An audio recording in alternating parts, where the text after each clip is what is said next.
오늘 전해드릴 소식은 며칠 전 2024년 역대급 신차들이 대거 포진되었다라는 소식을 전해드린 적이 있었는데요. 현존하는 모델들에서의 부분 변경이나 풀체인지 모델들이 대다수이지만 완전히 새롭게 등장하는 신차들도 존재합니다. 대표적인 모델이 현대차의 아이오닉 7, 기아의 EV3, 픽업트럭 타스만, KGM의 쿠페형 SUV와 O100이 있죠. 아참, 르노의 오로라 프로젝트 신차 역시 2024년에 등장 가능성도 있다고 하네요. 그런데 이 중에서도 기아의 픽업트럭 타스만이 국내에서는 현대자동차 그룹 내 최초로 등판하게 되면서 국내 소비자들의 관심도 뜨거워지고 있는데요.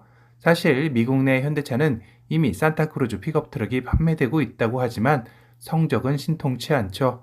일단 미국 내 주류가 아닌 소형 픽업트럭과 바디온 프레임바디가 아니라는 점, 그리고 포드의 매버릭에 완벽하게 밀리면서 자리를 못 잡고 있는 것도 사실입니다. 하지만 현대자동차 그룹은 지속적으로 픽업 트럭을 출시할 것을 입장 표명한 적이 있었기에 국내뿐만 아니라 해외에서 타스만이 먼저 등판하게 되는 것입니다. 그렇다면 다음 타자는 현대차의 픽업 트럭 등판이 예상되는 것도 확률상 높아지게 되는 것인데요. 항상 기아가 먼저 실험적으로 선출시되어 시장의 반응을 살핀 다음 현대차가 뒤이어 나오는 패턴을 보였기 때문입니다.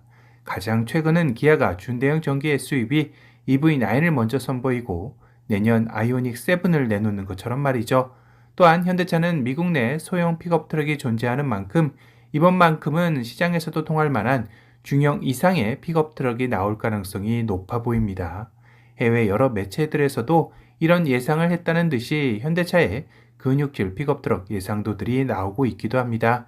산타크루즈와 팰리세이드가 교묘하게 섞여 있는데 상상도이지만 나름 멋있어 보이기도 하네요. 그만큼 국내 픽업 트럭 시장의 80% 이상을 차지하고 있는 KGM의 렉스턴 스포츠와 칸이 디자인에 이젠 물리기도 할 때가 된 것이죠. 물론 새로운 모습의 O100 픽업 트럭도 내년에 등장한다고 하지만 이 역시 토레스 기반 픽업 트럭으로 토레스 EVX의 모습이 그대로 이식될 것으로 컨셉트카에서 보여져 새로움은 덜한 상태이기도 합니다. 국내 픽업 트럭 시장의 성장을 위해서라도 다양한 모델들이 등장해서 소비자들의 선택을 받아야 할 텐데요. 이 스타트를 불모지라 여겨졌던 국내 픽업 트럭 시장에 현대기아가 최초 도전하게 되는 셈입니다. 우선 타스만은 내연기관 모델뿐만 아니라 전동화 모델도 출시 예정으로 알려진 만큼 현대차의 픽업 트럭 역시 내연기관 모델과 전동화 모델 모두 나올 가능성이 높습니다. 다만 최근 현대차에서 출시한 산타페 풀체인지 기반 픽업 트럭 가능성도 점쳐지고 있는데요. 이는 분명 현대차 이상엽 디자인 센터장에 따르면 이번 산타페 풀체인지는 이전 SUV를 만드는 방식에서 완전히 벗어나 트렁크 공간을 중심으로 디자인 설계되어 최적의 후속 공간을 만드는 게 핵심이었다라고 했는데 그 핵심이 바로 이런 것을 뜻했던 것일까요? 수평과 수직을 강조한 레이아웃으로 리어를 디자인하다 보니 실내 공간성과 개방감을 얻었지만 SUV의 멋을 잃고 승합차와 같은 대형 테일게이트가 소비자들에게는 호불호로 작용하고 있는 것입니다. 그러다 보니 급기야는 해외에서 이건 현대차가 산타페 SUV에서만 끝나는 것이 아니라 픽업 트럭을 염두에 둔 디자인이지 않을까 의문을 제기하기에 나선 것인데요. 각종 커뮤니티에서도 차라리 픽업 트럭의 리어라면 봐줄만 하다. 이거 나오면 당장 사겠다라는 평이 이어지고 있기도 합니다. 구독자님들이 보시기에는 어떠신가요? 정말 현대차가 새로운 픽업 트럭을 위해 이런 리어 디자인을 채택했을까요? 아님 앞서 또 다른 모습의 근육질 픽업 트럭을 선보일까요?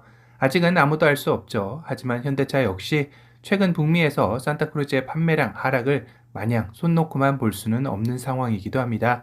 22년 한 해 산타크루즈의 북미 한 해 판매량은 36,480대 정도가 팔렸습니다. 경쟁 모델인 포드 매버릭이 7만 4천대가량으로 2배 이상의 차이가 날 정도로 저조한 상황이죠.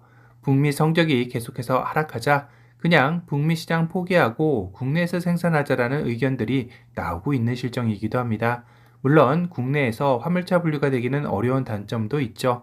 하지만 그냥 승용차의 의미와 픽업 트럭의 장점을 모두 가져올 수 있다면 이야기는 또 달라질 텐데요. 거기다 최근 가장 인기 좋은 파워트레인인 하이브리드까지 플러스해준다면 국내에서는 이야기가 달라질 수 있지 않을까 싶기도 합니다.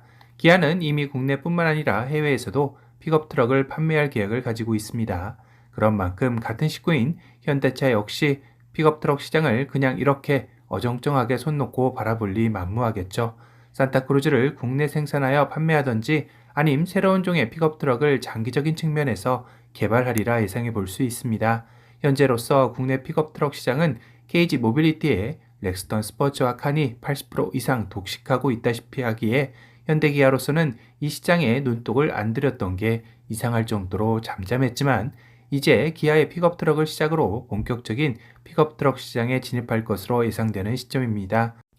앞으로 현대차는 산타페 풀체인지의 성적표와 기아 픽업트럭의 국내 내수 시장의 성적표에 따라 현대차의 픽업트럭도 조만간 개발 소식이 들리지 않을까 싶습니다. 오늘은 기아의 타스만에 이어 현대차의 픽업트럭 소식에 대해 전달해 드렸습니다.